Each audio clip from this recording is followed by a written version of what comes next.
शेखर शेखर शेखर शेखर शेखर जीतू शेखर शेखर शेखर जीतू जीतू जीतू शेखर। ताकत दिखाने का इतना ही शौक है बेटा तो बराबर वाले से पंगा लेके देख। अबे तो देर किस बात की है, आ जाना, हो जाएगी घात। हाँ हाँ श्योर, लेकिन मेरी एक शर्त है, जो हारेगा उसे डांस करना पड़ेगा, वो भी नेकर बनियाइन में। तो बेटा नाचने के लिए तैयार हो जा। बेटा हारने का रिकॉर्ड तो तेरे ही नाम है।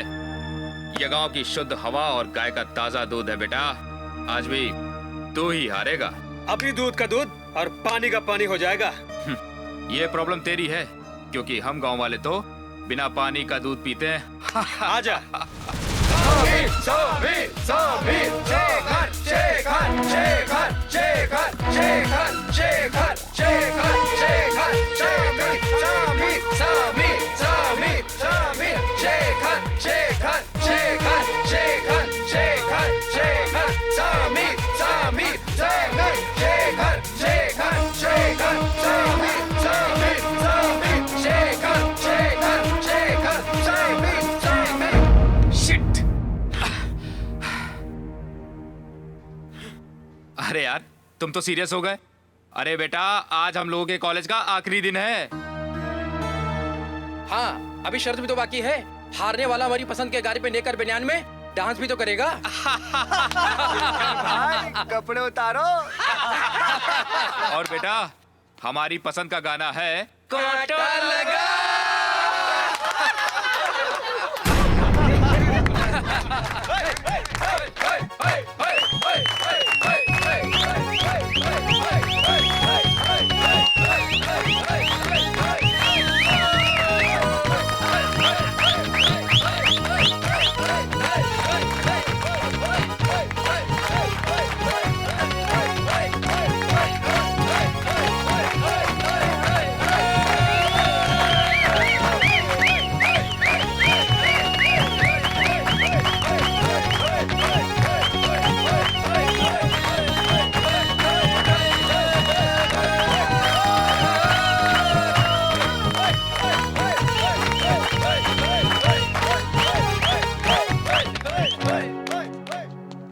शेखर यार कभी कोई गलती हो गई हो तो माफ कर देना, बड़ी याद आएगी तेरी, खासकर तेरे गाने की दोस्त। और यार तेरे उस गांव की भी जो तेरे लिए स्वर्ग से बढ़कर है। समीर एक बार तू अपने गांव की सैर हमें भी तो करा दे दोस्त। अच्छा चल कपड़े पहन और बाहर आजा। चल आजा।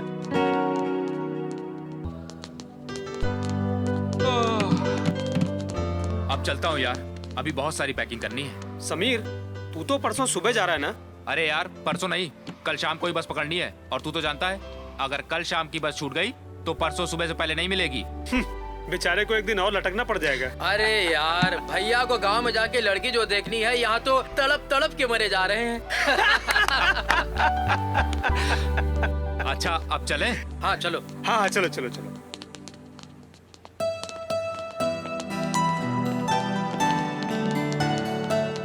यार समीर इतने दिन कैसे कट गए पता नहीं चला, गांव जाके फोन जरूर कर देना।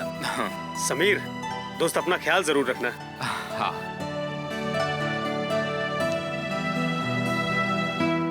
बाय।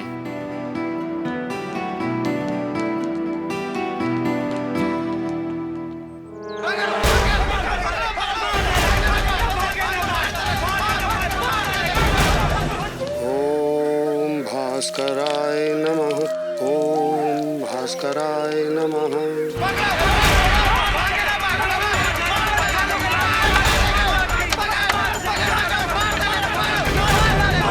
ओम सूर्याय नमः। ओम भास्कराय नमः।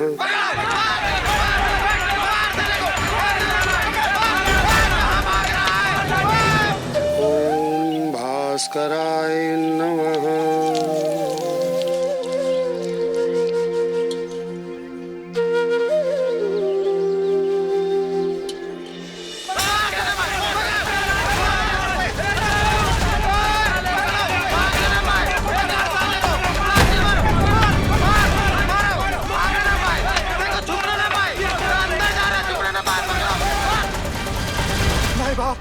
बाप हमनी के बचाए लेवल जाई, हमनी के बचाए लेवल जाई माई बाप। ठाकुर दादा ये बहुत बड़ा अपराध कैले बा, आज हम इका जियत ना छोड़ब। का अपराध कैले सही? ठाकुर दादा ये बहुत बड़ा अपराध कैले बानी, केसरा के बहन के साथे बलात्कार कैले बाई हरामी। ई के अपराध का एक का सजा है, बस मौत। हाँ हाँ ठीक कहता हुआ तू सब लोग, ये हरामी का एक ही सजा मिले चाहिए, और है मौत। हमरा से गलती हो गई, हमरा से गलती हो गई माई बाप, हमका माफी दे देवल जाए। छोड़ हमरा के।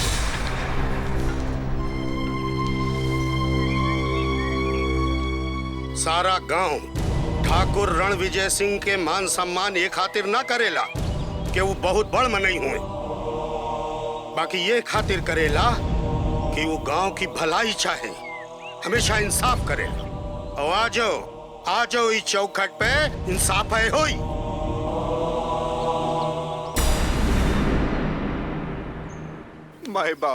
माय बाप बस एक बार माफ कह देवल जाए, एक बार।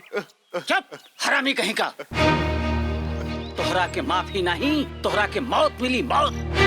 छोटे जी भैया जी। एकरा के माफ कर दो। चल हम तोहरा के जिंदगी बख्शित है, बाकी हमारे को शर्त है, तोहरा के केसर की बहन के साथ विवाह करे का हुई। राउरी का कहा था नी दादा? बड़के भैया एकदम सही कहा था मैं। लेकिन भला हम एक नीच जात के लड़की से ब्याह कैसे कैसे केली? जैसे ओकरे इज्जत से खिलवाड़ कैला। शर्त मंजूर है तो बोला, नहीं तो मरे खातिर तैयार हो जा। कह केसर तोरी बहन का तो एमा कोनो आपत्ति नहीं है? ना ठाकुर दादा, यह सारू की जिंदगी पार लगाई। ये हमारा आखिरी फैसला है, बाकी तुम जानो तुम्हार काम। ये लात के भूत बात से नहीं मनी है भैया। ठीक बात माई बाप, हम सुरमी से बिहा करे खातिर तैयार बानी। अब ले जाई पापी के हमरे चौखट के सामने से। चला जा।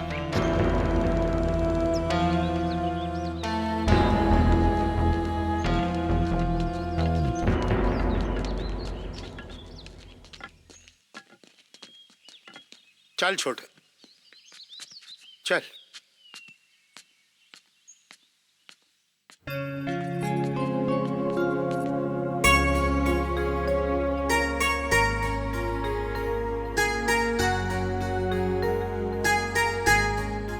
राउर अब गांव समाज की चिंता छोड़ी और घर परिवार की कुछ फिक्र करी। अरे भगवान का भइल का, कुछ हमने के भी बतावल जाए। याद नहीं खे, समीर के पढ़ाई पूरी हो गई बा। अरे ओकर ब्याह होके के चाही के ना होके के चाही? अब हमनी से अकेले सब काम नहीं खे होकेला। काहे कर्मा छुटकी नहीं खे का? हम तो देखी छुटकी घर का सारा काम करेला। अरे ओकर कोनो हाथ बटावे वाला होके के चाही कि ना होके के चाही? हाँ ये बात तो, फिर तो जल्दी है कोनो सुंदर लड़की देखे के परी। भैया हाँ। रहुआ ओकर फिकर ना करी, बस रहुआ तो दुल्हन लावत तैयारी करी। पर एक बार समीर से तो। भैया हम समीर से इस बारे में बात कर ले हैं। लड़की तो भैया एकदम चांद का टुकड़ा हो, चांद का टुकड़ा। सच देवर जी? अरे राउर कसम भौजी। देखा बुझौनी ना बुझाओ, और बात का है वो सफा सफा बताओ। भैया वो चंदनपुर के हमार दोस्त हमें ना, ठाकुर दया सिंह। दया सिंह? चंदनपुर वाले? भाई चंदनपुर के तो हम सबे का जानी थे, बाकी ओजा ऐसन तो कोई नहीं जो हम सबकी बराबरी का होए।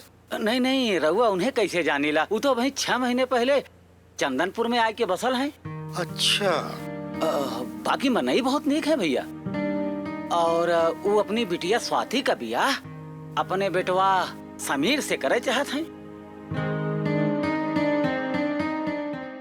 भैया खानदान अच्छा रहल और लड़कियों सुंदर रहल, तो बगैर आपसे पूछे हमें रिश्ता खातिर हाँ कह देली। ले भला इमा पूछे की का बात, जैसे बाप वैसे चाचा है। बस एक बार समीर लड़की देख के पसंद कर ले बस। तो चट मंगनी और पट ब्याह। कहा भगवान, हम ठीक है कहा तानी ना। लो छुटकी भी आ गई। दीदी रउआ एजा है, चली रसोई में समीर भैया के पसंद के लड्डू बनावे के बाकी है। अरे राम रे राम, हम तो एजा बात करे में सब भुला गई। चला जल्दी चला तो। भैया हाँ। हम तो सोचा तानी कि जीप की सर्विसिंग करावे शहर चल जाई, काहे से बहुत आवाज करत है। हाँ आवाज तो है। समीर के आवा तक तैयार हो जाई ना, काहे से कि सुबह ओका लेके जाए के है। तो ऐसा करो कि भौजाई से रुपया ले लो, हाँ कोनो जरूरी काम ना होए तो अब बहने चल जाओ। अब काम तो कुछ नहीं खे भैया, बस तनी बाहर साफ सफाई करावे के रहे। अरे साफ सफाई तो अपन बुधवो करा सकेला, बाकी हम तो घर में ही हैं। हाँ ठीक है भैया, जा। ठीक है। जा।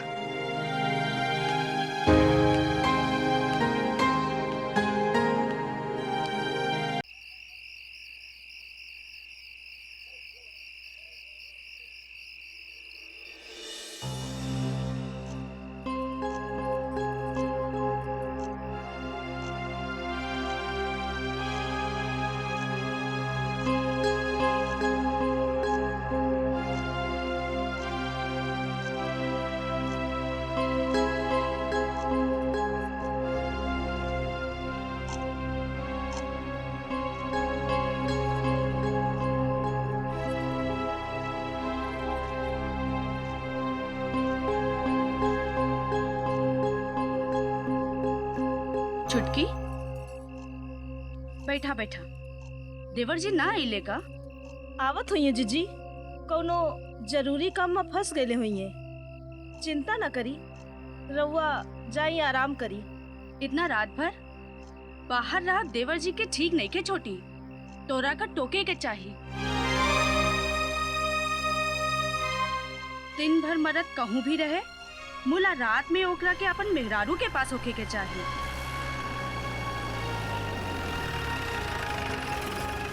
देवर जी आ गई ले, जाके दरवाजा खोल। जी।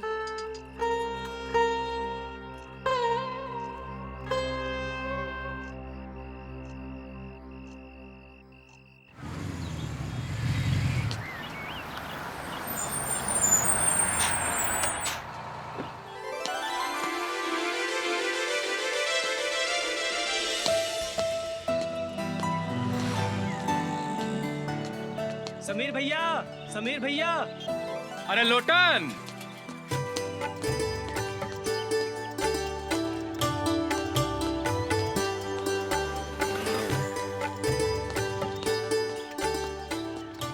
अरे लोटन, चाचा ना आइले का? नहीं भैया, छोटके ठाकुर का कौन जरूरी काम से जाए के पड़ गए। अरे हमरा से जरूरी कोनो काम हो सकेला चाचा के? रउआ के शादी ब्याह है, कोनो बात रहलस। रउआ का चेहरा कैसे खिल गइलस ब्याह है के नाम सुन के। अच्छा ला, चाबी हमनी का दे। तू ये जीप का चलाइए तो ससुरी बैलगाड़ी से बदतर हुई जाइए। ला चला बैठा।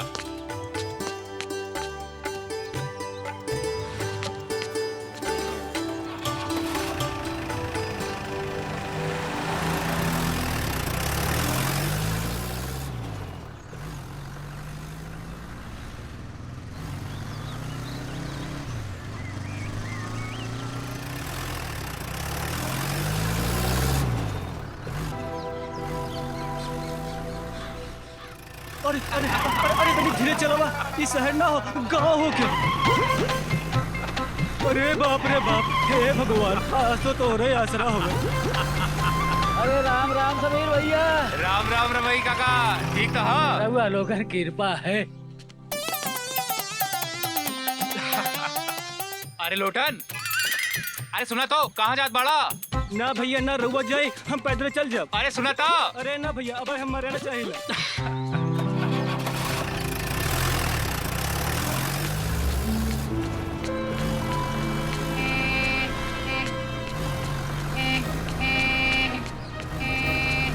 अरे हट जा, अरे हट जा, किनारे हट जा। अरे हट जा भाई, अरे हट।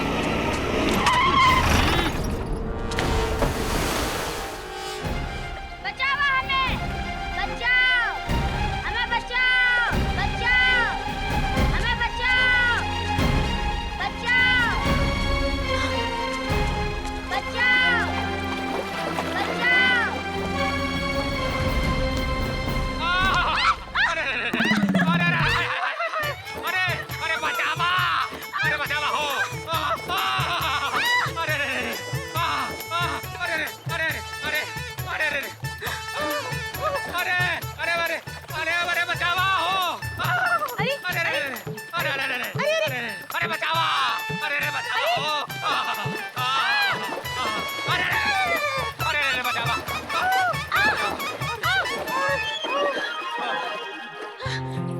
उठा उठा उठा उठो उठो उठो।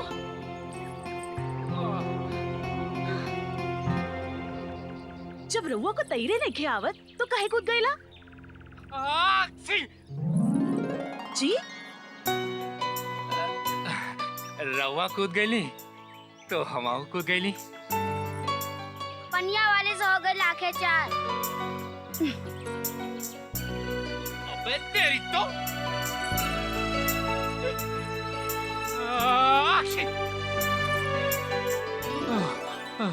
लागत बा जुकाम हो गई।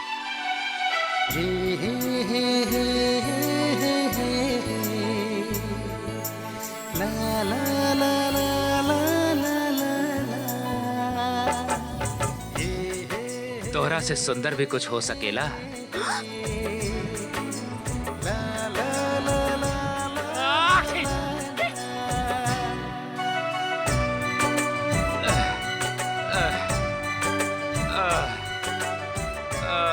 जूता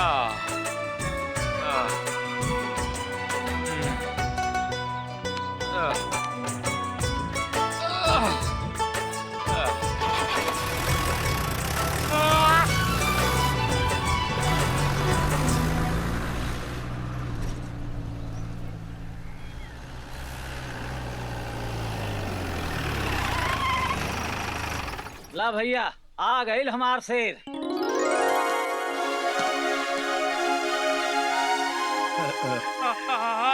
अरे का हो गईल हो? अरे ये कपड़ा कैसन भी गैलेस? का हो गईलस? कुछ ना माई, एगो लड़का नहरवा में डूबत रहलस, उहे के बचाए के चक्कर में हम कूद गई नी। का नहर में कूद गईला? मुला तोरा के तैरे ना आवेला। अरे भाभी शहर में रह के सब सीख गईल हुई है। और लोटन कहाँ रह गैलेस? हम एजाए भाई ठाकुर, हमार पेट आज कुछ ठीक ना हुआ तो हम अबे दूर हट दूर हट दूर हट।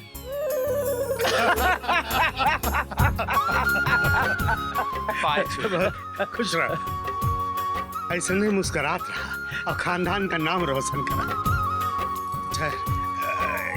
ये ले, एक रख डाल। पाँच हुई माँ। तोहरा के हमार उम्र लग जाए और खूब तरक्की करा। अरे भैया वहीं रहा, हम तो यह कहा कि जियत रहा और मस्त रहा। तोरा से तो बाद में निपटब, बड़ा बिजी रहा था मैं आजकल। अरे भाई तोहरे ही काम से गैल रहली। हाँ, और हमार चाची हमरे खातिर आशीर्वाद में का दे ले। खूब जल्दी एगो सुन्नर मुन्नर दुल्हन आवे। और बुद्धू चाचा, हाँ, और बुद्धू चाचा हमरा के का देली। हम तो रउआ खातिर एहे मनौली कि बाबू के सब दुख तकलीफ राम जी हमका दे दे। अरे, अरे, ना बाबू ना, ना बाबू ना, अरे हमरा के तो चक्कर आवेला। ना बाबू ना, अरे चाचा ना बाबू ना, ज्यादा चढ़ गई ना का? ना बाबू ना। मुला बचपना अब ही गईल नहीं। अरे एक बेरिया जो ओकरा के देखी तो बस देखते रह जाई। ए, जा गाड़ी सामान उतार चल। खड़ा खड़ा मुंह बनाए रहता। चाचा, हाँ आज ऐसन चांद का देख ली हाँ कि ओकरा से ज्यादा शायद ही धरती पर केहू सुंदर होके। अरे कहाँ हो? अरे भाई चचा भतीजे में कैसन खुसुर पुसुर चलत बा? अरे कुछ नहीं भैया, बस ऐसे ही। अच्छा कुछ नहीं बाबूजी, बस हाँ। ऐसा है।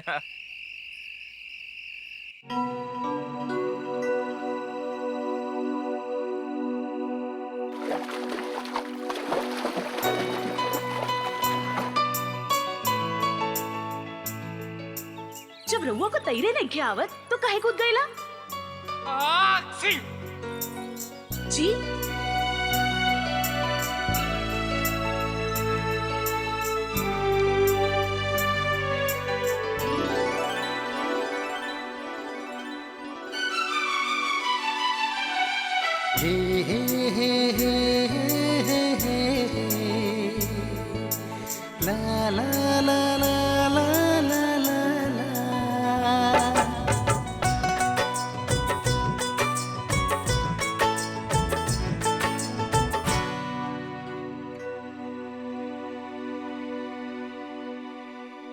सपना रहलस।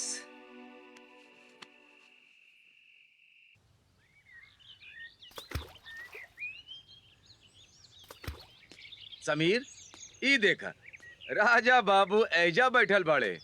का हो, तू तो एकदम सहरातू हो गईला, अपने बचपन के दोस्त के भुला गईला। अरे नहीं यार बोला, ऐसा बात ना हो। कल तो अली हम। अच्छा, तोहरा के ई गांव में आए 12 घंटे से ज्यादा हो गई और कहत हुआ कि कल आईली हैं। घर के काम में ऐसे फंस गई कि टाइम में ना मिला। हाँ, तोहरा के टाइम नहीं खे, यहाँ बैठ के माछी मारे के टाइम है तोहरा के। गलती हो गई भैया, गलती हो गई। हमरा के माफी दे दे। का बात है, कुछ उदास लगा ताड़ा? कुछ नहीं, ऐसे ने तबीयत न ठीक बिया। कुछ तो बात जरूर, तो हर चेहरा कुछ और कहता। अरे बचवा, कोनो लड़की वड़की के चक्कर था ना? नाव का हवे? नहीं के मालूम। हाय, नहीं के मालूम? ई कौन नाव होला? अरे यार, हमरा के ओकर नाम नहीं के मालूम। बस इतने मालूम होके कि ये धरती पर ओसे सुनर कोई ना होके, ओही के दम से भोर होके सांझ होके। हाँ, सब वही के दम पे चला था। अरे भाई लोग, तनी सुनल जा, हमार दोस्त समीर पगला गइल बा। चुप ससुर, तू पागल हो गल का? तू ससुर हमारा दोस्त हो कि दुश्मन? अरे नहीं, ऐसा कोनो बात नहीं के। तू तो बस हमने के इतना बतावा कि ओकरा से मिलल कहाँ रहला, हम बाकी सब पता कर ले। नहीं के मालूम। अच्छा, नाव नहीं के मालूम, गांव नहीं के मालूम। अरे तो फिर हम ओकरा के खोजब कैसे? गांव की ओर। गांव की ओर? ओहरे गई रहा। अरे ओहरे तो हमरो वाली रहा था, कहीं इक्के पे तो नंबर ना भिड़ा दे ले हवा। का बात करता हुआ? हाँ, बिल्कुल सही बात कहा था। नहीं भोला, ऊ बहुत उदास रहल। का उदास रहल? अरे फिर तो ऊ राधा हैया, हमरे गौरी के सहेली। राधा का ओकरा के जानेला? हाँ, जानीला। चली, हमका अभी गौरी से मिलेगा। अरे तनी धीरज रखा। जिन्ने चाचा के बेटवा कल बारात गइल रहा और वहीं पाई हा, और जा गौरी से मुलाकात हो सकेला। पूजा की तैयारी हो गई कि अभी कुछ बाकी हवे? सब हो गई। छोटी जी दीदी। पूजा की बेरिया तो हो गई ना? हाँ, चांद बस निकलने वाला हवे। चुटकी का जाके नीचे से पूजा की थाली ले आवा और बड़का ठाकुर और देवर जी के भी बुला लावा। ठीक बा। सवेरे से समीर कहाँ चल गई ले? उसका कुछ अता पता नहीं खे। हो सकेला उन्हों के कहू का पानी पियावे का होई। ठीक कहा तो छोटी, आजकल के लड़कन के कोनो भरोसा नहीं खे।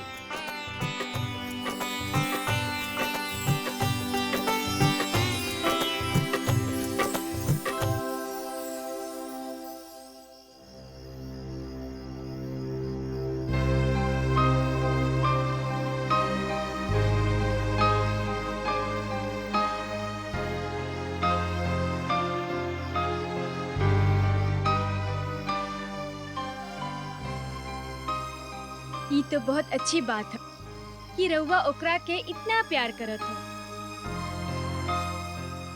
बाकी यू तो बहुत ही बदकिस्मत है बेचारी। 1 साल पहले ही ओकरा माई बाप ओकरा के छोड़ गईले और तब से एहिजा ऊ अपन मामा मामी के साथ रहतिया। इतना सब कुछ होवे के बादो राधा तितली की तरह चंचल रहलस। घर के सारा काम करे के बाद ऊ सारा दिन धमाल करत रहल। ओकरा को देख क्यों भी ई न कह सकेला कि ऊ बिना माई बाप के हो।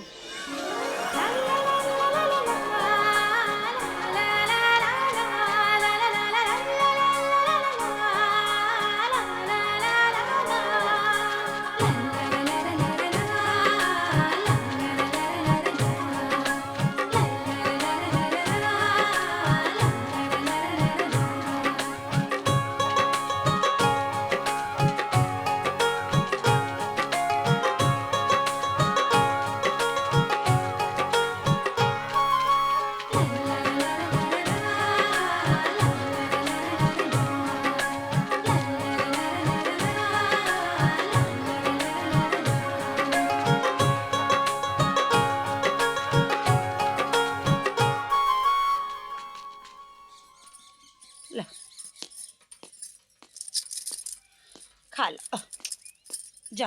वो दही के अलमारी में ताला लगाई दिया, नहीं तो आधा दूध है गायब हो जाई।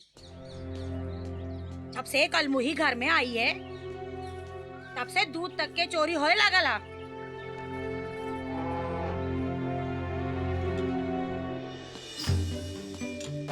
राधा, ए राधा। हाँ इससे पहले कि तुहार मामी आ जाए, ये दूध के पीला।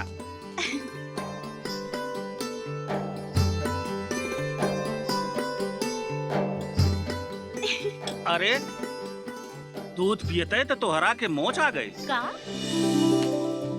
ला ई देखा।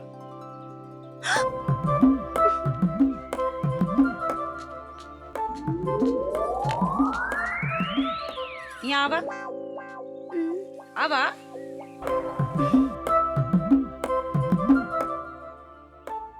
अपन मुंह तो खोला तनी से। तोरा के अबहिन मारे के रहा, छोड़े कहीं के। अरे दूध कम ना भइलस, पानी मिला के रख देले हैं। वैसे भी शांति आजकल शुद्ध दूध पियला से पेट में अपच हो जाला।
ला हाली हाली बांट लिया जाए।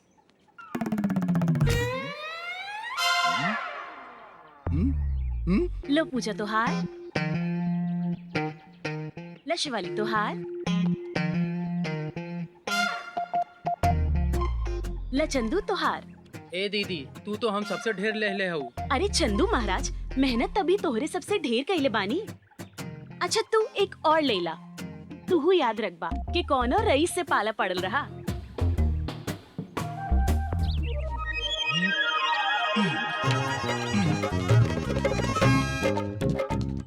अरे दीदी, वो देखो तिवारी दद्दा आवत बाटे मोटका डंडा लेके। हाँ, अरे बाप रे बाप। हाँ। रुक रधवा के तो हम नहीं के छोड़ा बाज।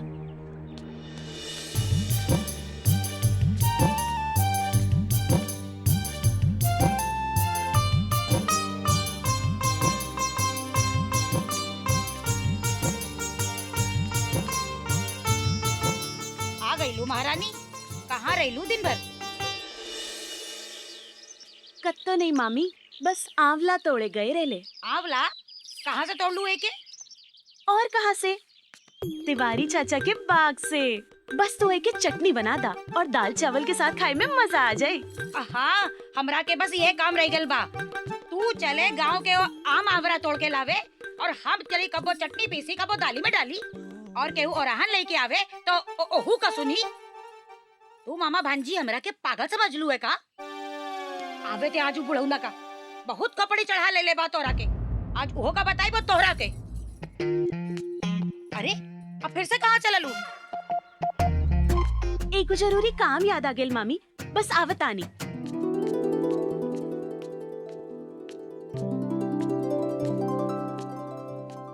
हाँ गौरी बताई, कौन गोली पे निशाना साधी? वो लाल वाली पे, पीली वाली पे या काली वाली पे? बोला बोला। अरे राधा, तनी संभल के, अगर गलत निशाना सधलू तो दाना भरे के पड़ सकेला। एक गौरी, ई राधा का निशाना हवे। एकदम अर्जुन के जैसे, एकदम वैसन। समझ लो। का भइल मुन्ना, काहे रो बतानी? कुछ नहीं दीदी, वो लाला भैया की दुकनिया में से डिबिया में से टॉफी निकाल ले। लाला भैया ने हमका चाहता मान ले। का वो लाला की इतनी हिम्मत? वो भूल गवा कि तू राधा के गैंग के हवे।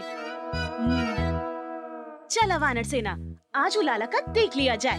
चलो वानर सेना, चलो।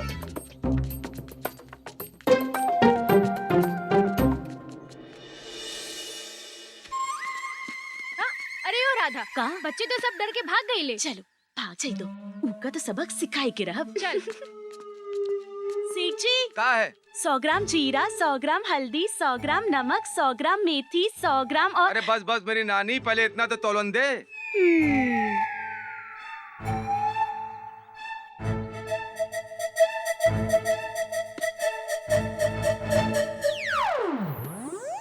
सेठ जी। हाँ, का है? तोहरा धोती में मेघा।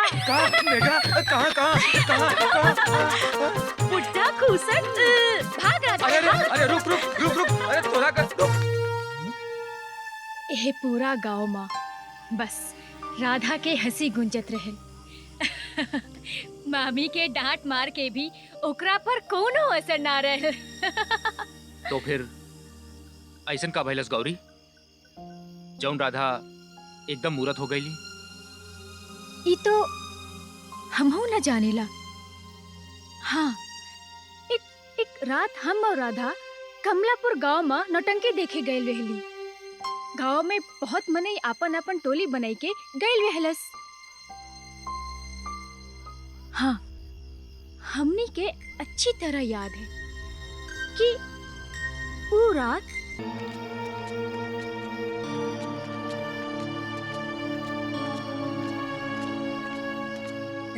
ज्यादा हो गई रहलस। हम लोगन बहुत तेजी से घर ओरी आवत रहली। हमार घर पहले पड़त था तो हम अपन घर के मुड़ गईली।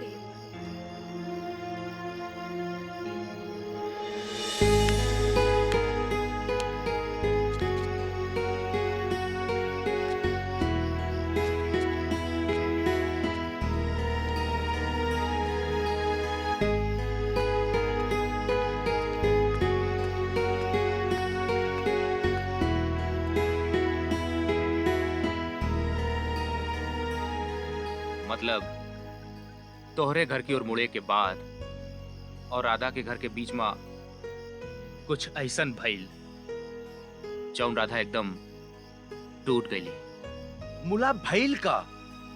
पर ई बात ते सिर्फ राधा बता सकीला। तू कभो राधा से बारे में कुछ ना पूछलू?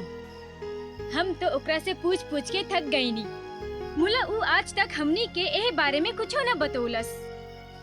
हम तो बस अब इतना ही चाहेला कि भगवान भोलेनाथ ओकरा जिंदगी में एक बारे फिर से खुशी के दिए जराई दे। कुछ ऐसा हो जाए कि वो पहले की तरह हंसे लागे, बोले लागे। ई हमार तोरा से वादा बा गौरी, हम एक बार फिर से राधा की जिंदगी में बाहर लाए। एकरा के लिए हमका जौन कीमत चुकाए का पड़ी हम चुकाई। काहे कि अब राधा हमार जिंदगी, हमार प्यारा।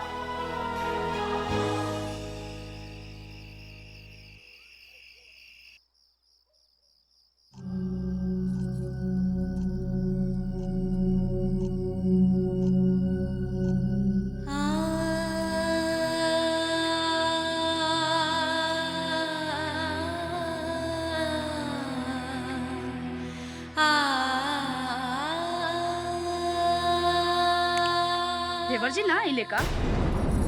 आज तो ओकरा के ऐस ना करे के चाही। आवत हुई है जीजी, कोनो जरूरी काम में फंस गए होके?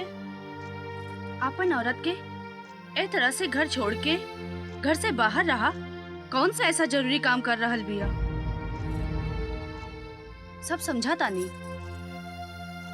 ये सब तुहार सगाई के परिणाम है।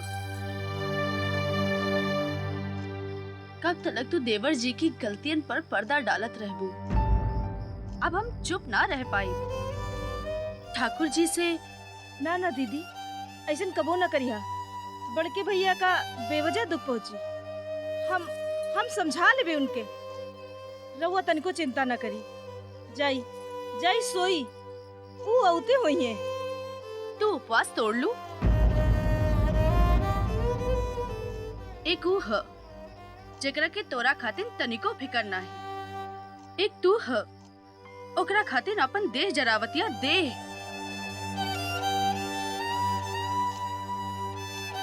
रात के 12 बज रहल बा।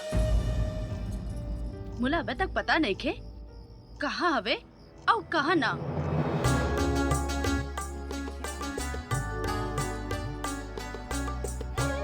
हाय जान।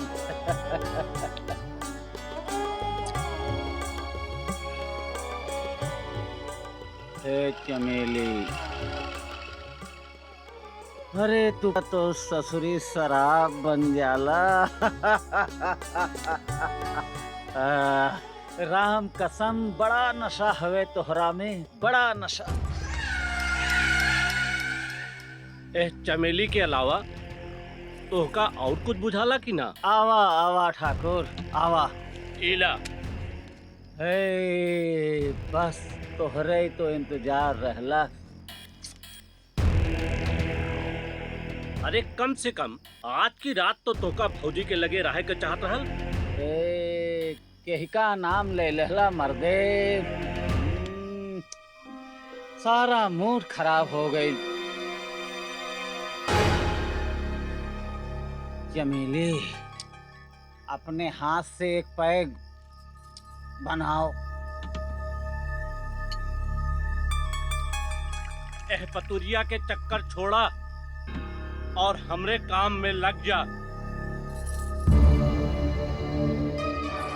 कहीं ऐसा न हो कि तू ऐजा ऐश करत रहा और वहजा तोहार भतीजा दूसरे के संग बियाह रचा ले। नहीं ठाकुर नहीं, ऐसा नहीं हो सकत है। हमारी मर्जी के खिलाफ समीर केहू लड़की की तरफ नजर उठाए के देख नहीं सकत है। ब्याह की बात तो बहुत दूर दूर है। भगवान करे ऐसा ही होए। काहे कि ऐसा ना भइल तो बड़ परेशानी हो जाए।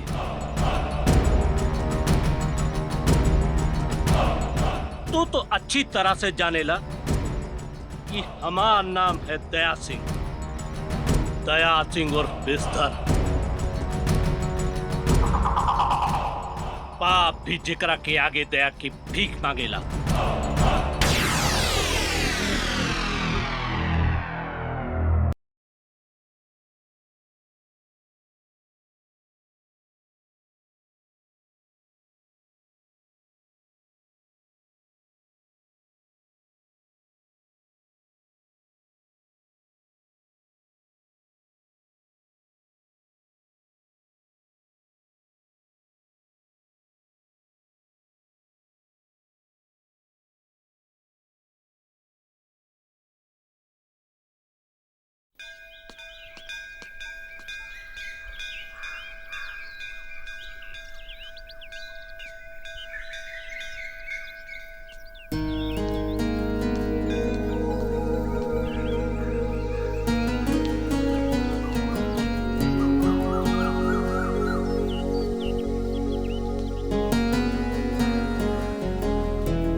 राधा, याद हवे तोहरा वजह से ही आज हम जिंदा हई।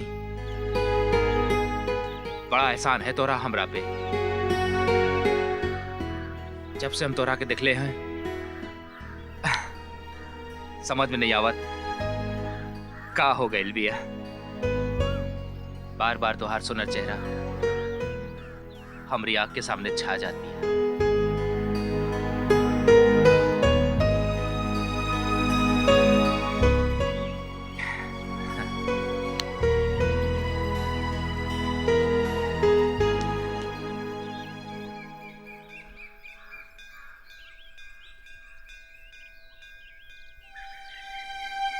कुछ समझ में नहीं खे आवत। अब तो हमरा के ओकरे बिना कुछ नीक न लागेला। बोला ऊ है कि हमार बातें न सुनेली। हम समझत बानी तोहार परेशानी। मुला राधा के मन में का तोरे खातिर प्यार हवे भी कि ना? हमार दिल कहला बोला कि राधा भी हमरा से उतना ही प्यार करेला जितना कि हम उसे करेली।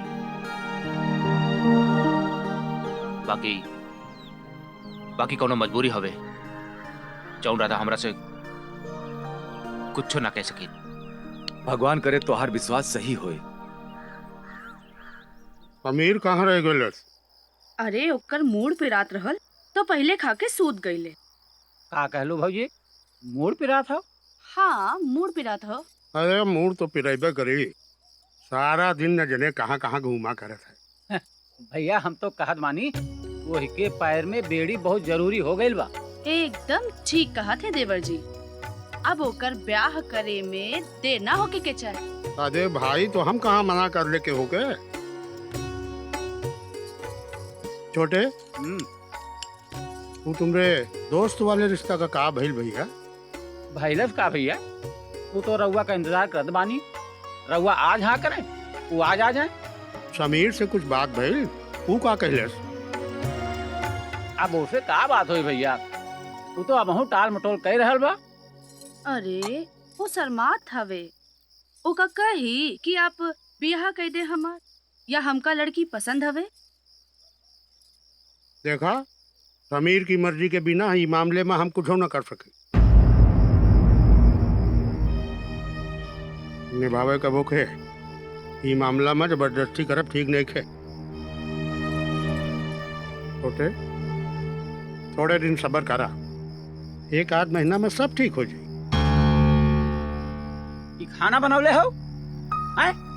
न सब्जी का स्वाद मिला न दाल का। हर डोला सब घर हाल है। अरे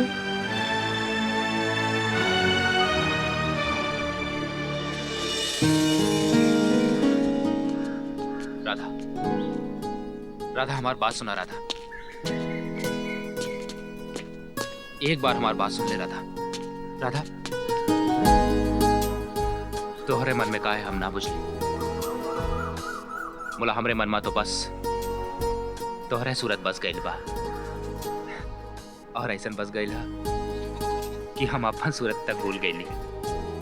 राधा हमरा के तोहरा से प्यार हो गईल बा।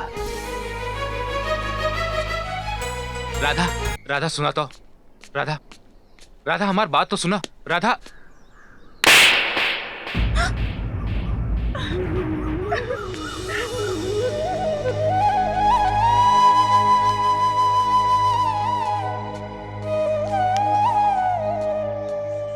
का हो खेते में खाद पड़ गई? हाँ दादा 10 बोरी खाद पड़ गई। चलो बहुत अच्छा।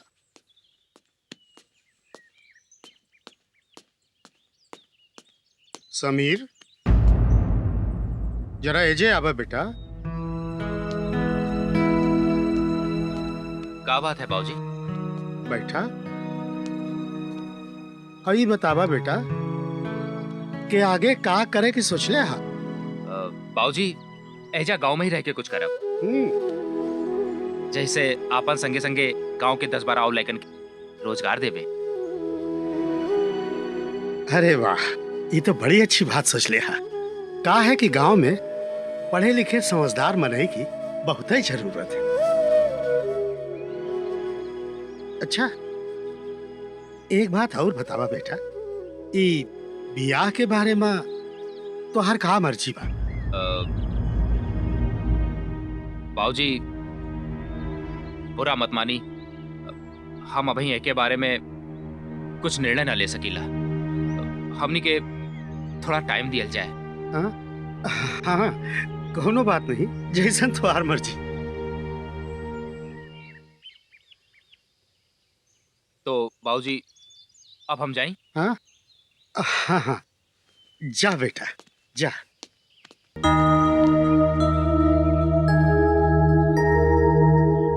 दिग्विजय तो कहत रहले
ए गौरिया का तू एके सहेली हुआ ना? हाँ तो समझाऊ तू का है ना एके काम की ना काज की ढाई माना नाच की कमचोटी एक नंबर की हुए। मामी हम समझाई देवे, तुम परेशान ना हो। अपना दिन से देखा था का समझावत हूँ। अरे सुनत नहीं के का कल मुही और तोहार दुपट्टा जलत हुए। का हो गइल बा राधा तोहरा के? हाँ तोहरा दुपट्टा में आग पकड़ लेलस और तोहरो को कोनो खबर नहीं खे? अरे मरे के रहा तो नहरी में जाके मारी। ए जब मर के हम सबके जेल भिजवावे के अच्छा जातन कइलू तू। अपना तो बच गईली। हे राम हमार इतना महंगा दुपट्टा फूट डालिस कल मुही। ओए राम मेरे जैया का करी।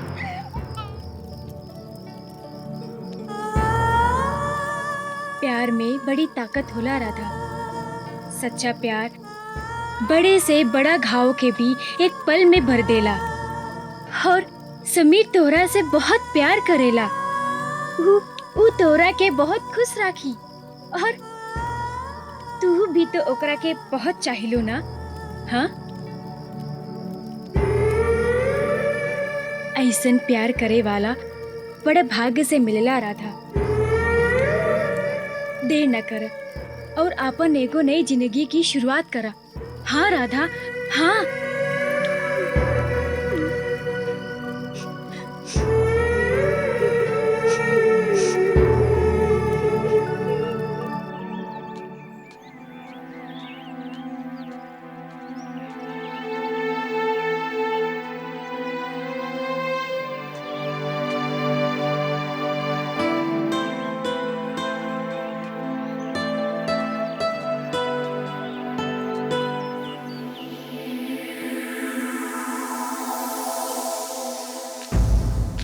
रुक जा राधा, रुक जा।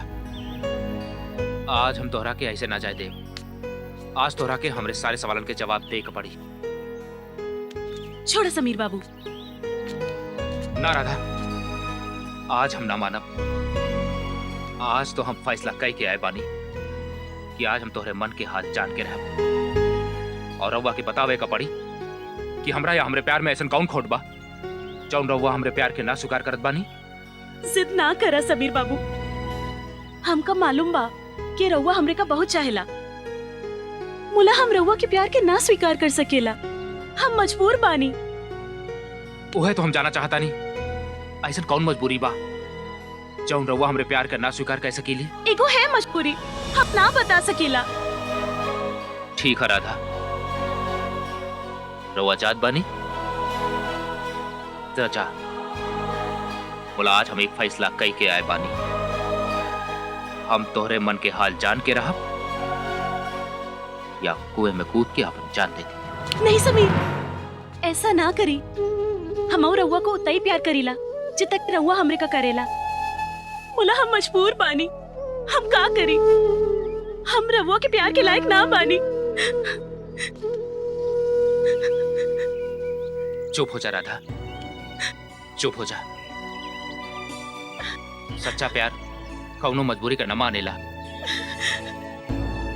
हम कुछ तो जानत बानी कि वो रात तोरे संग कुछ तो गलत भइल। गौरी बतावत रहलस। मुला ओकरा के ई नहीं मालूम कि तोरा संगे ऐसन का भइल जौन तोरी जिंदगी से हंसी एकदम गायब हो गइलस। हम ना बता सकीला। तोरे का बतावे का पड़ी राधा, बतावे का पड़ी। तोहरा के हमार प्यार की कसम। आवा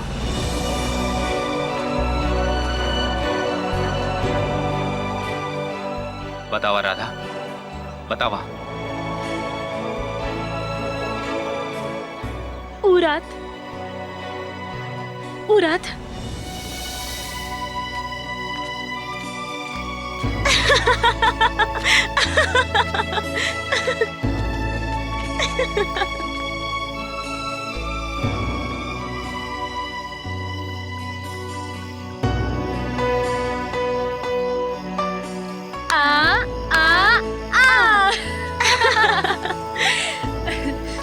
बाय।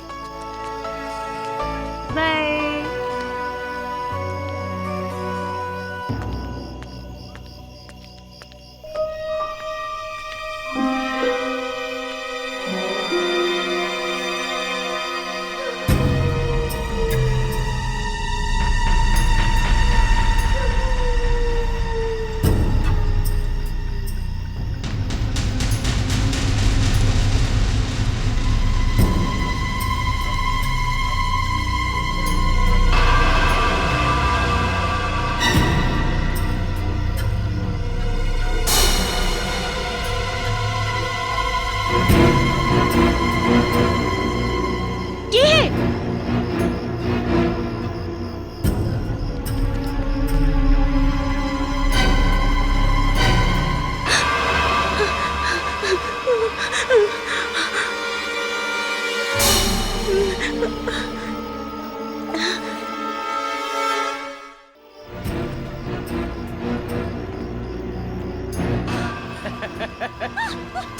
अरे भाग के कहाँ गई हो रानी? चुप चुप चुप चुप।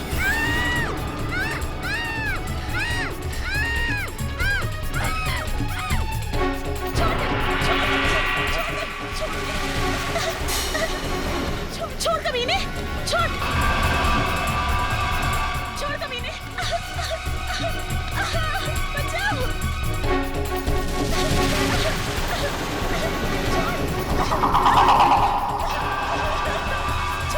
छोड़ दो मुझे, छोड़ बचाओ छोड़ कमीने,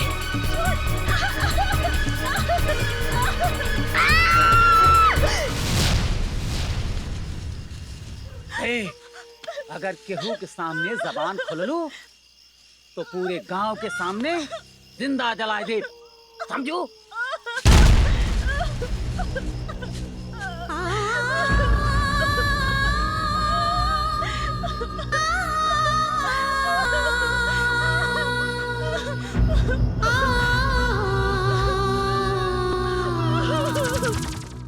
जे हम कहा तानी कि हम रहुआ के लायक ना बानी।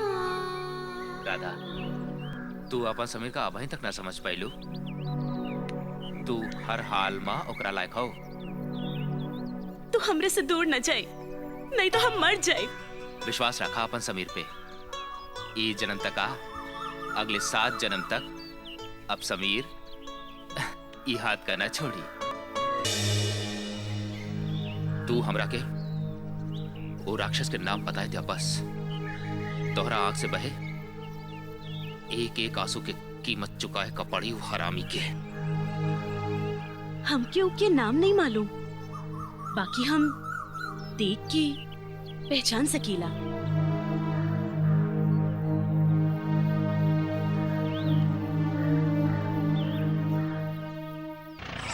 अरे भैया तेरे धीरे चलावा।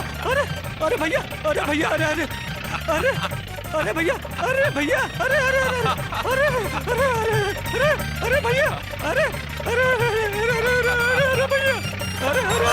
अरे भैया धीरे चलावा। अरे भैया, अरे भैया, अरे भैया, अरे भैया, अरे भैया, अरे भैया समीर रुका हो, रुका। अरे हे भैया समीर, उतरा दा हमनी ट्रैक्टर। अरे इतना पढ़ल लिखल हो के ट्रैक्टर चलाई बा तो मनई का कहीं है? पढ़े लिखे के बाद मनई का अपन काम थोड़े भूल जाए चाहिए चाचा। ये तो है। अरे समीर का एक बार बताओ, का सोचला? कौन बारे में? अरे स्वाति के ब्याह के बारे में। चाचा, हाँ हम रउआ से एगो लड़की के बारे में बतौले रहली ना। हाँ हम वो लड़की के बारे में सब पता कैली हैं। नहर के ऊपर सोनपुर गांव में रहा था वो। राधा नाम है ओकर। लेकिन हम तो स्वाति से ब्याह के लिए ठाकुर दया सिंह के वचन दे देले बानी। चाचा, तोहरा से अधिक हमरा के जानीला। हम अपन दिल से मजबूर हैं चाचा। समीर तोहरा के नहीं खे मालूम, बड़का भैया तोहार प्यार कबूल नहीं कह सकत। बाबूजी हमरी कौनो बात का ना ठुकरा सकीला। और फिर हमार चाचा कौने दिन काम आई है। अरे भाई हमने के कहाँ ले जात हवा? एक बहुत जरूरी काम है। अत बतावा ना। बतावे का ना। हाँ दिखावे का। अच्छा हाँ चला। अरे रुका। अरे लोटन, तू ट्रैक्टर लेके जाओ, खेत जोता चला। हाँ चलिए।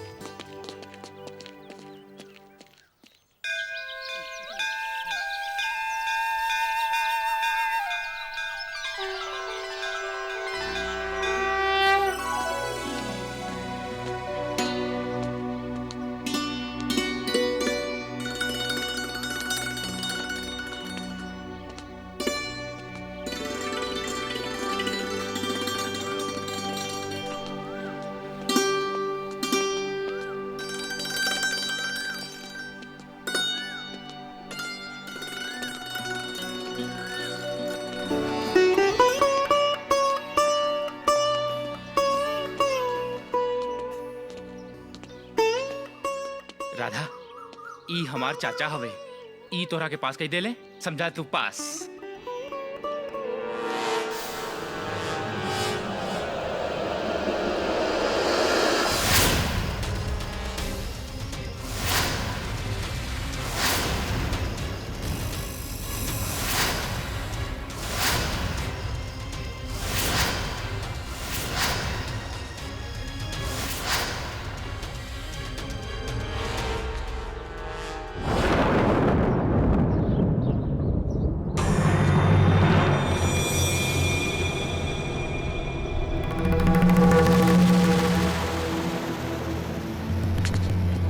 का भाई राधा, का भाई राधा, राधा, राधा, तू चाचा के देख के बेहोश काहे हो गेल बिया? बोला राधा, बोला। ऊ इहे राक्षस हो जौन तोहार राधा संगे बलात्कार कैलिस। ई तो कहत बिया राधा, तोहरे पहचाने में कोनो गलती हो गेल बिया। हम ऊ राक्षस के चेहरा कैसे भूल सकीला समीर, कैसे भूल सकीला? बोला हमार चाचा ऐसा काम कैसे कह सकेला? ठीक से याद करा राधा, तोहरे पहचाने में कोनो गलती हो गई बिया। ठीक से याद करा। तोहर चच्चा हवे तो काई पाप ना कर सकेला। मुला हमी का धोखा हो गई। ऊ तो ठाकुर हवे, इज्जतदार ठाकुर। ऊ भला ही नीच काम कैसे कर सकेला? मुला ठाकुर बाबू, राधा ऊ दरिंदा का चेहरा कबो न भूल सकेला, कबो न भूल सकेला। राधा, रुका राधा, हमरा बात सुना राधा।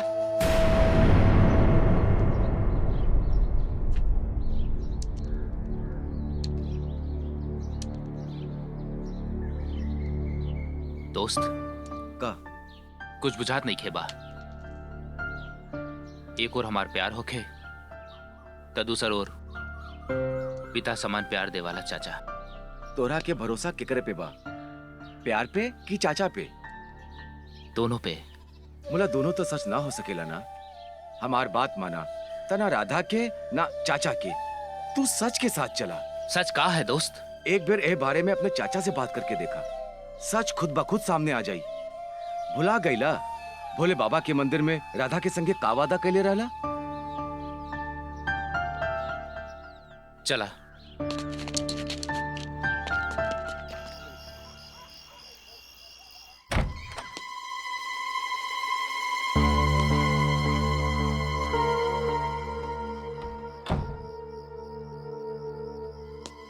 का बात है समीर, इतनी रात में कैसे? ऐसा ने रउआ से जरूरी बात करे कहा। तो खड़ा काहे हो? बैठा बैठा। तोहरा से एगो बात पूछा चाहता नहीं। अरे एगो काहे, दूगो पूछा। बैठा बैठा। ऐसे ना चाचा, ऐसे ना। हमरा सर पर हाथ रख कर बोला, तू जो कहिबा सच कहिबा। अरे हम अपने बेटवा समीर के सर पे हाथ रख के कसम खात बानी कि जो कुछ कहब सच कहब।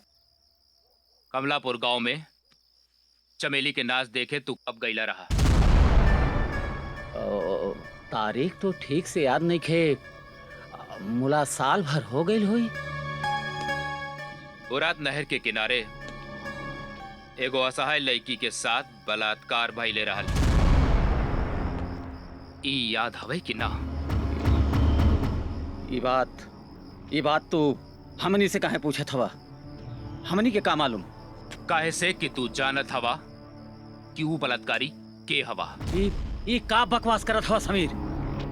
हम सच कहा तानी चाचा, और वो बलात्कारी कोई और ना होखे, तू हवा। समीर! चिल्लाए से सच झूठ ना हो जाला चाचा, सच झूठ ना हो जाला। और आज हम जान गईली, हम तोहरे पाप का जान गईली चाचा। और कल सवेरे बाबूजी तोहरा के ई पाप की सजा सुनाई है। समीर, हमनी के माफी दे दे समीर।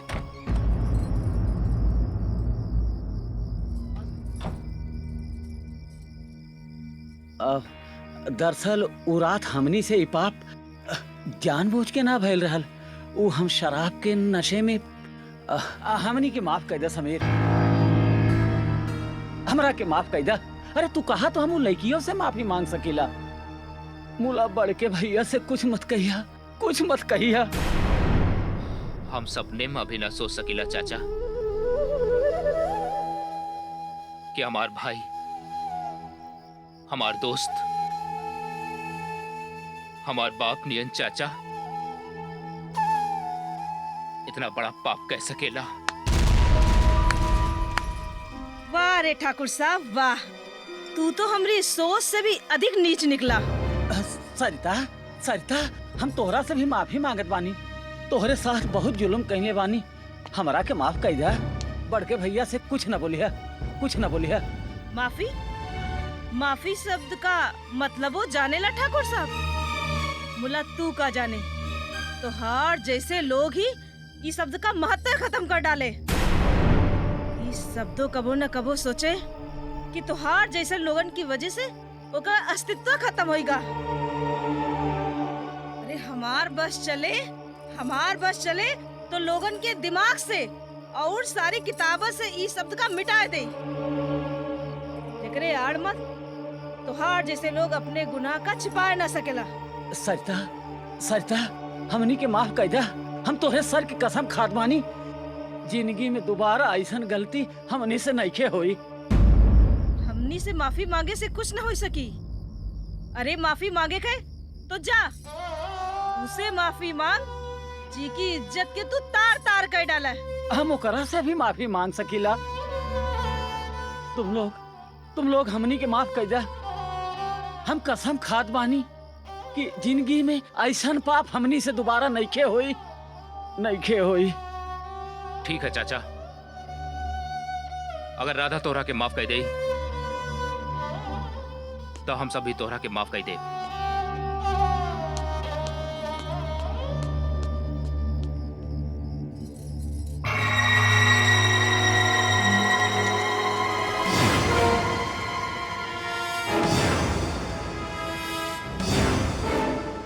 सांप के बच्चा सपोला ही होला।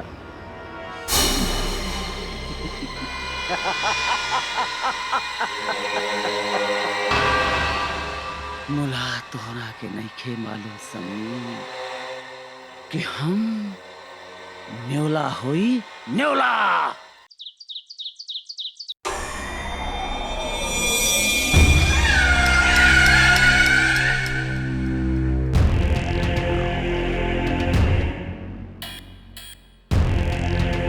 तो तू का चाहत हुआ?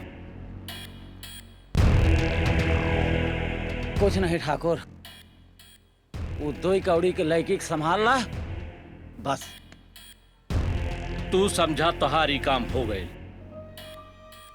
तू तो अच्छी तरह से जानेला कि हमारा नाम है दया सिंह उर्फ बिस्तर।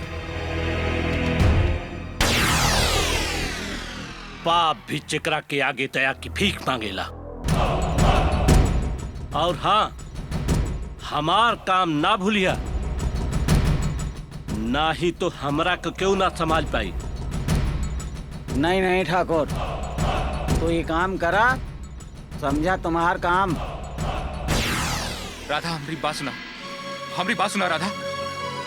हमरे चाचा का माफ कर दे, वरना हमरे खानदान की वर्षों की इज्जत माटी में मिल जाए। राधा बात करब बहुत आसान हो, मुला निभाओ बहुत कठिन। राधा इस सपने में भी ना चाहेला कि उखरा वजह से तुहार परिवार की खुशी में कमी आ जाए। आज से राधा भूल जाए कि उकरा जिंदगी में समीर भी आल रहा। रुक जा राधा, हमरा के छोड़ के ना जा राधा। हम तोहरे बिना ना जी सकब राधा, हम तोहरे बिना ना जी सकब।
घबराई नहीं।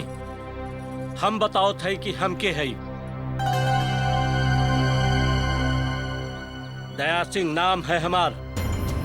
दया सिंह उर्फ पिस्धर। पाप भी जिकरा के आगे दया की भीख मांगेला। तोहरे घरे लक्ष्मी की बरसात करे आए बानी। इला और ला और चाहिए? हाँ। इला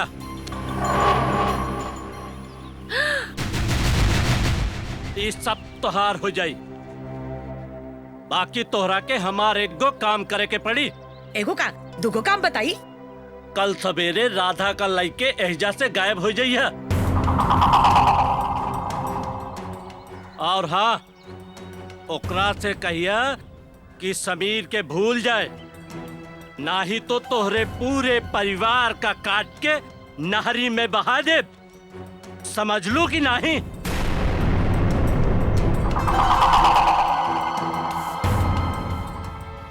इतना बड़ काम खातिर इतना रुपया कम ना होवे ठाकुर साहब। स्मार्ट मामी। इला और ला। और हाँ, कल सवेरे के सूरज निकले के पहले राधा का एहजा से लेके गायब हो जा। सवेरे का है? हम आज रात में ही सबका लेके ई गांव से दूर हो जाए ठाकुर साहब। और हाँ, याद रखिए, हमारा नाम है दया सिंह। दया सिंह और पिस्धर। पाप भी चक्रा के आगे दया की भीख मांगेला।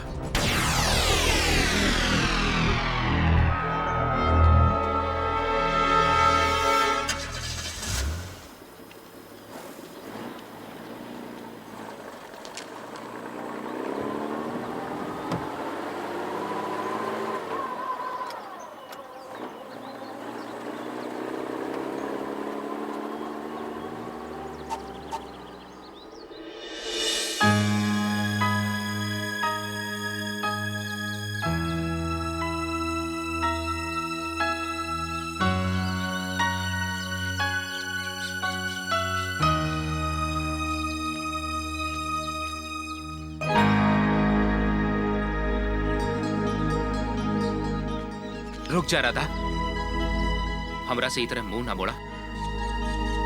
हम तोहरे बिना जी ना पाऊ। और फिर गलती तो हमार चाचा कैले हवा। उनकर गलती की सजा हमरा की काहे राधा? अगर तू कहा तो चाचा तोरा पैर पकड़कर तोरा से माफी मांगे का तैयार हवे। उनकरा के माफ कही दे राधा, माफ कही दे। ई हमार तोहार जिंदगी के सवाल बिया। वाह समीर बाबू, वाह। तोहार चाचा इतना बड़ा पाप कइलन, हमार पूरा जिंदगी बर्बाद कई दिन, और तू कहा था कि हम ओकरा का माफ कई दे। हाँ, केहू सच कहेला कि एक औरत के दर्द एक औरत समझ सकेला, कोनो मर्द नहीं।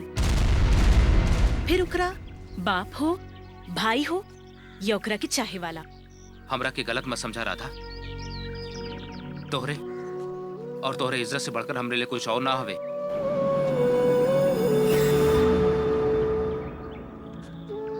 मोला परिवार और खानदान की इज्जत भी तो कुछ होला। और फिर वो जानबूझ के ऐसा ना कैले हवे। शराब के नशे में उनसे इतना बड़ा अपराध हो। समीर, एक बार तोहार खुशी खातिर हम उनका माफ भी कई दे। मोला ऊ घर में हम बहू बन के उनका कैसे देख पाए।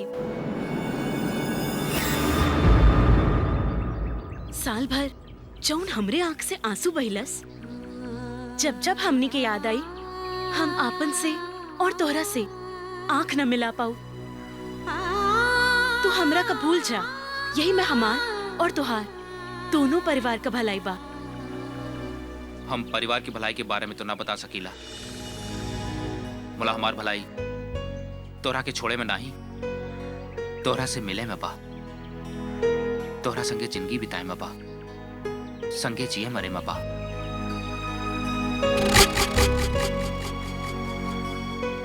हम सारी दुनिया का भूल सकेली राधा, बोला तोहरा के नहीं। तोहरा के नहीं राधा।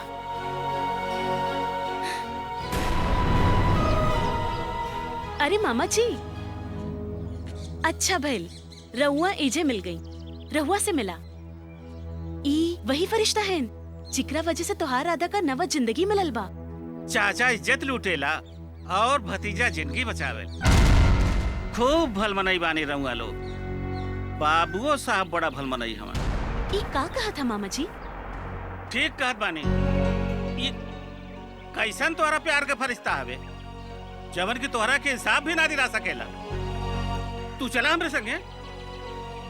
आज हमने की देखे कि भैया ये गांव में भगवान के बाद जेकर दर्जा हवे कितना बड़ा इंसाफ का पुजारी हवे। तू चल हमरे संगे। मामा जी, चाचा के महापाप के माफी रउआ से मांगा तानी। हमरा पर विश्वास ना होके तो चाचा रउआ से माफी मांग ले हैं। एक बार मामा जी, सिर्फ एक बार हमरे चाचा का सुधरे का मौका देवल जाए। तू बड़ा भोला बड़ा छोटे ठाकुर। तू अपने चाचा के वहीं तक ना समझ पावला।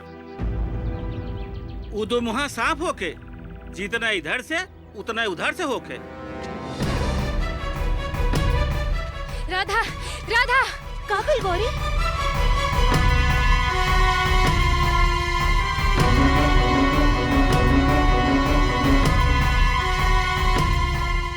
सुनला समीर बाबू, ई दया सिंह तोरे सिधुआ चाचा के जिगरी यार हवे और तोरे चाचे के इशारे पे ही सब कुछ हो रहल बिया। यही से हम कहत बानी कि चला ठाकुर दादा के पास, आज उन्हों के इंसाफ देख लिहल जाई। चला।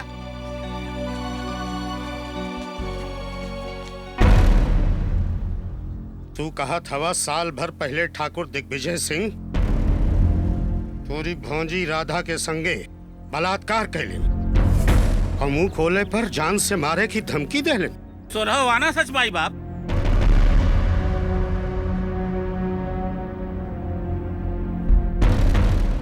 तोरे संगे बलात्कार करे वाला दिग्विजय ही रहल। दिग्विजय का तू पहचान सकेलू? वो आदमी को तो हम मरत दम तक ना भूल सकीला।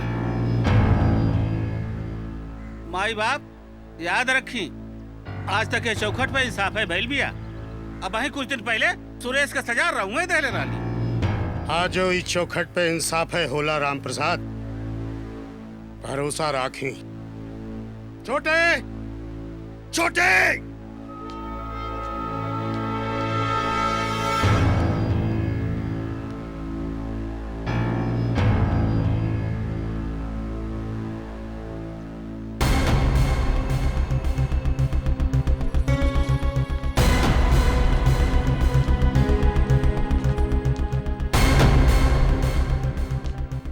का यह है वो नीच पापी?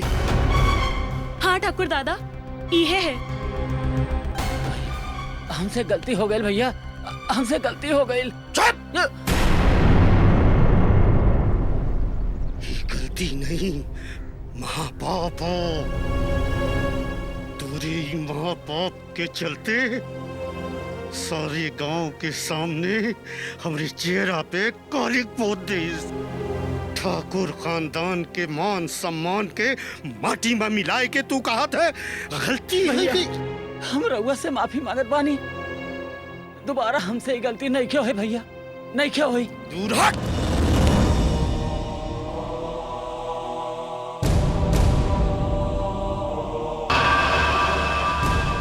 तू और उस नीच मरे हमार भाई नहीं हो सकले। तोरे जैसे पापी के लिए हमरे इंसाफ माँ ये कई सजा भा है मौत। ना बाबूजी, आखिर गलती समझ के माफ कर देनी भाई साहब। हम लोगों से अपन सुहाग की भीख मांगता नहीं। सुभद्रा, ये पापी से कह दे कि हमारी नजर से, ये हवेली से, हमारी जिंदगी से हमेशा के लिए दूर चला जाए।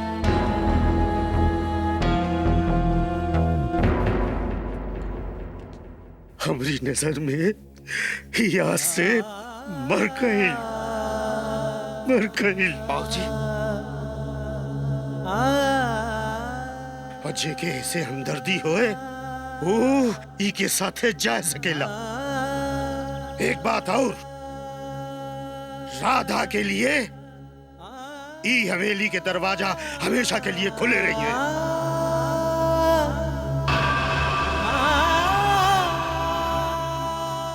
वो जैसे चाहे वैसे रह सकेला।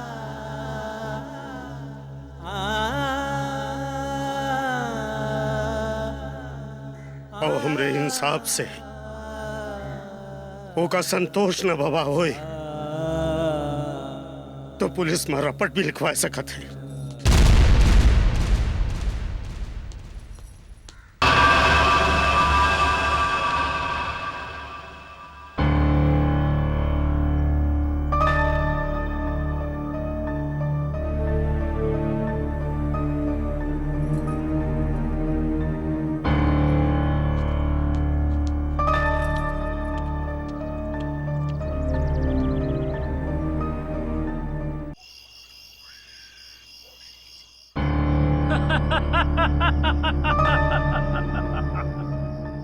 अरे तू तो ससुर एकदम बुड़बक हुआ, बुड़बक।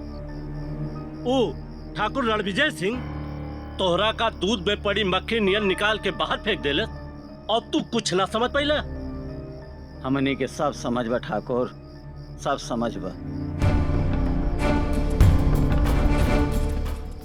मुला हम अपन हिस्सा ऐसे नहीं खे छोड़ा। अरे ठाकुर रणविजय सिंह का एक बहुत बड़ी कीमत चुकावे का पड़ी,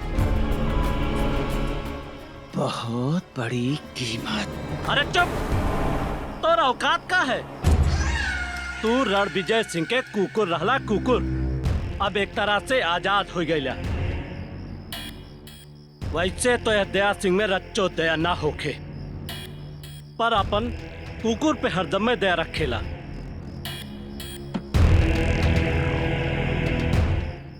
हम जैसे कहा जाई वैसे करत जा।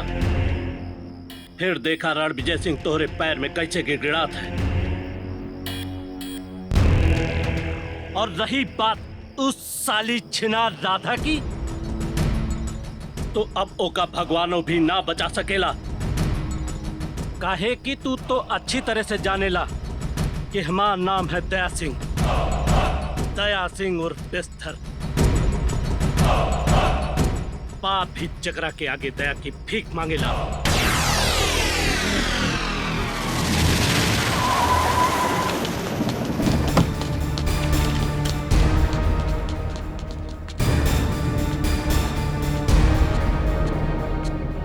अरे हमरा की कहाँ ले जाता हुआ? अरे दादा छोड़। अरे कहाँ ले जाता हुआ? अरे छोड़ दे बाबा। अरे कहाँ ले जाता हुआ? अरे कहाँ ले जाता हुआ दादा? अरे दादा, अरे अरे कहाँ ले जाता हुआ? अरे कहाँ ले जाता हुआ भैया? अरे बचावा, अरे बचावा क्यों हमरा के? राधा नहीं खेलेली का? कहाँ ले जाता हुआ? डाली बुढ़े के अंदर। अरे कहाँ ले जाता भैया? अरे कहाँ बचा भैया? अरे बचाओ कहाँ ले भैया। जाता हुआ?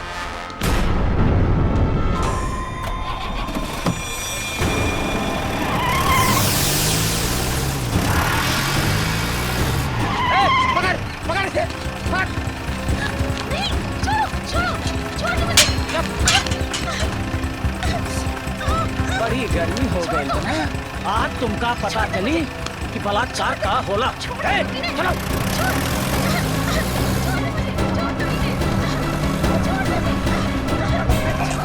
अरे छोड़ा, अरे हम कहा था नहीं छोड़ना। गाड़ी रोको, छोड़ा हमारी बिटिया, छोड़ा, एक दो बुढ़िया, एक दो। अरे दादा, अरे हमरा, अरे दादा देखा था अपनी बिटिया के ले जाता है। अरे क्यों बचावा अपनी बिटिया के ले जाता है? अरे क्यों तो बचावा? अरे सुना तारे क्यों बचावा? अरे दैया क्यों बचावा?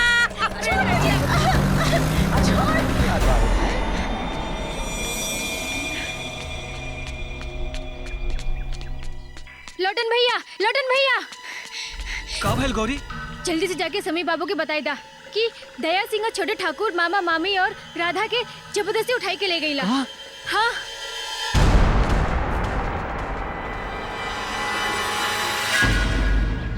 बाबूजी, ये जौन कुछ भइल उ ठीक ना भइल।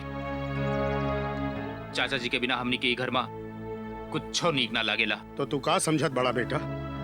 ओकरा के घर से निकाल के हम बड़ा खुश है। अरे ओके हम तोरा से कम ना जानेला। बाकी अब वो है हमें अपन दुश्मन माने बैठा है तो हम का करें? हम माने ली कि देवर जी बहुत बड़ गलती करे हवे। मुला डर है हम लोगन के व्यवहार से वो और ना बिगड़ जाए। तो इस डर के मारे हम अपने बाप रणबीर प्रताप सिंह की चौखट पर इंसाफ के लिए आवे वालन के साथ ना इंसाफी ना कर सकेला।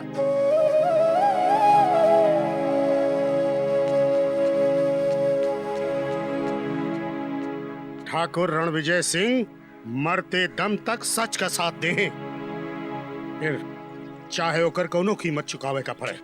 समीर भैया का भाई लोटन? अब वहीं डगरिया में गौरी मिल लाल बतावत रहली छोटके ठाकुर दया सिंह के गुंडरी संगे राधा और ओकरे मामी के जब से उठा ले गेले।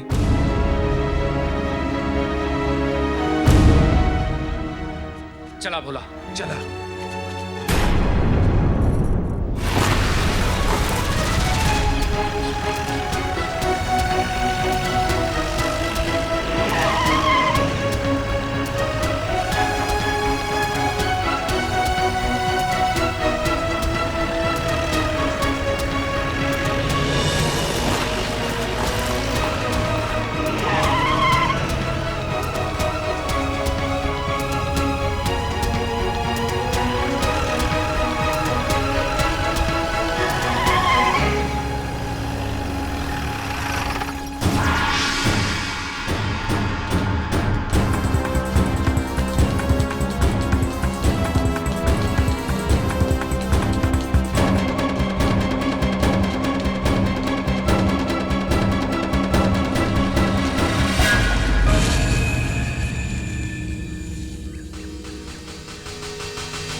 समीर हमका मालूम हवे तू यही कहीं छिपा हवा, लेकिन तोहरा के नइखे मालूम कि आज तोहार मौत तोहरा के यहिजा खींच लाइल बा। वाह चाचा वाह, आज हम जान पैली कि बचपन में हमारे एक आवाज पर हमरा खातिर आसमान का तारा तोड़ लाए वाला हमार चाचा असल माँ हमार खून के पियासा हवे। समीर! जो कोई जहाँ भी हो वहीं खड़ा हो जा, नहीं तो गोली से उड़ा दे बहका, उड़ा दे।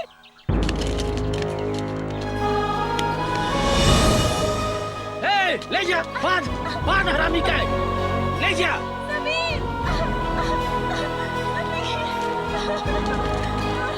बांध।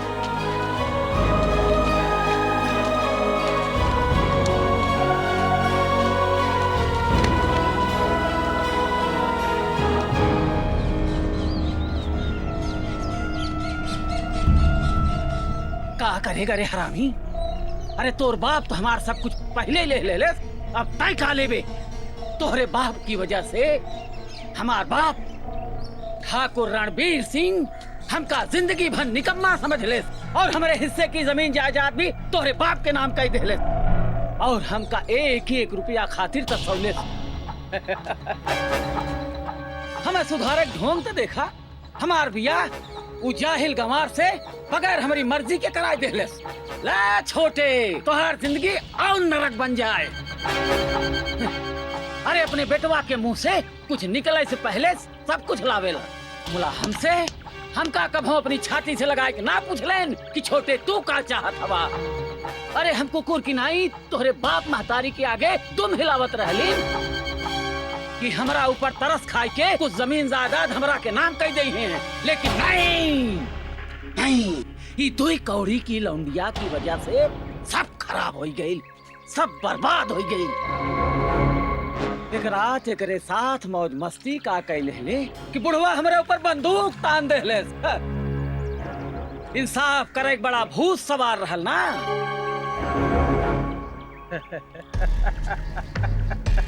ए समीर, हम तो से कहे रहली ना वह रात एकरे साथ हम शराब के नशे में मौज मस्ती कैले रहली। नहीं, झूठ कहले रहली। वह रात कम मजा आयल रहल। आज वहू रात की कसर पूरी हो जाई, वहू तोहरे आंख के सामने। चाचा, हम कहा था नहीं राधा के छोड़ दे चाचा। चाचा, छोड़ दे राधा के, छोड़ दे चाचा, छोड़ दे चाचा, कहा था नहीं छोड़ दे चाचा। छोड़ दो, छोड़, तोहार सारी गर्मी शांत कर दे पुरानी। पहले हम, फिर ठाकुर दया सिंह, और उसके बाद ये सब लौंडे लोग। बचाओ, छोड़ दे कमीने। कौन है जकरा के अपने मौत के परवाह नहीं है? तोहार बाप नाम हवे ठाकुर दया सिंह और पिस्तर। बाप भी जकरा के आगे दया की भीख मांगेला। दया सिंह का कर हुआ तू? है का होई? लज्जा बांधे उस सारे के का होई गइल है तो का? दया सिंह ठीक ना करत हुआ तू। ये ठीक ना करत हुआ। ये तू ठीक ना करत हुआ दया सिंह। ये तू ठीक ना करत हुआ। चौक गया छोटे ठाकुर। अब अही का ठाकुर रणविजय सिंह के आवेद तो लहू के होश उड़ जाई। घड़ी के इंतजार तो हमका बरसों से रहलस कि जब पूरा ठाकुर खानदान हमरे सामने कुकुनियन बधा हुई। का मतलब? बहुत पुरान हिसाब लेवे के बाद तोहरे बड़के भैया से तोहरा से दोस्ती, समीर से अपनी बिटिया की ब्याह की बात और तोहरा के शराब और शबाब में डुबावे के, इस सब हमरे साजिश के हिस्सा रहल। चला, जब तक बड़े ठाकुर ना आवत हुए तब तक राधा डार्लिंग के मजा ले लिया जाए। ये गद्दारी हुए दया सिंह, तू हमारे साथ गद्दारी कर रहल बाटा। अरे हमारा जान रहा था हमसे का शर्माना। छोड़ कमीने। कैसे ठाकुर दिग्विजय सिंह वैसे दया सिंह। छोड़ दे करे का हरामी। ए छोटकी, चाची छुटकी, हे छुटकी, आके खोल बच्चा। अब तू कुछ ना बोल सकेली। को विषधर एकदम सही पहचान ठाकुर दया सिंह और बिस्तर। मला हमसे तुम्हार का दुश्मनी है? बहुत पुरान दुश्मनी है। तू भूल सकेला लेकिन हम ना भूल सकीला। अपनी बहन के ऊ आंसू जौन तोहरी वजह से बहाइस, का कसूर रहा लोकर? पागल खाना में गुजारा लोकर 10 साल के हिसाब तोहरा से वसूले के है आज। का कसूर रहा लोकर? यह कि ऊ तोहरा से सच्चा प्यार करत रहल? धोखेबाज, कायर। आज हम तोहरे पूरे खानदान का खत्म करके अपनी बहन का बदला ले। देखो दया, वो सब कुछ देख के हमरा के तो से कम दुख नहीं मिल रहा है। मला हमारो मजबूरी रहे। अगर हम अपने बाबूजी का कहा न मानते, उनके खिलाफ जाते तो बहुत बड़ा अनर्थ हो जाते। अनर्थ? एकरा से बड़ा अनर्थ का हो कि हमार बहन तुहार नाव ले ले के पागल खाना में तिल तिल के मर गई। बाबूजी, हट! तोहर हिम्मत कैसे हुई हमारे बाबूजी का हाथ लगाई की? दया सिंह, आज हम तोहरा के नहीं के छोड़ा।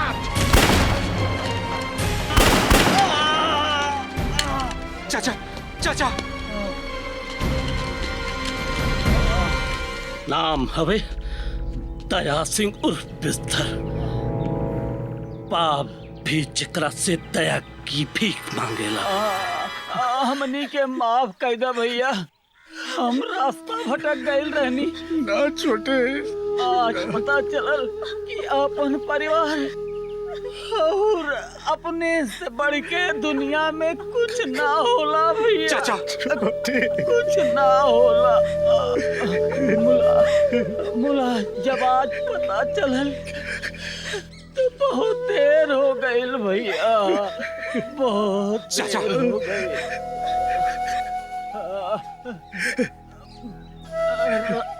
राधा, हम और हमार पाप तो तोरा से माफी के लायक नहीं खे। हो सके तो हमरा के माफ कर दिहल जाए, हमरा के माफ कर दिहल जाए। चाचा चाचा चाचा छोटे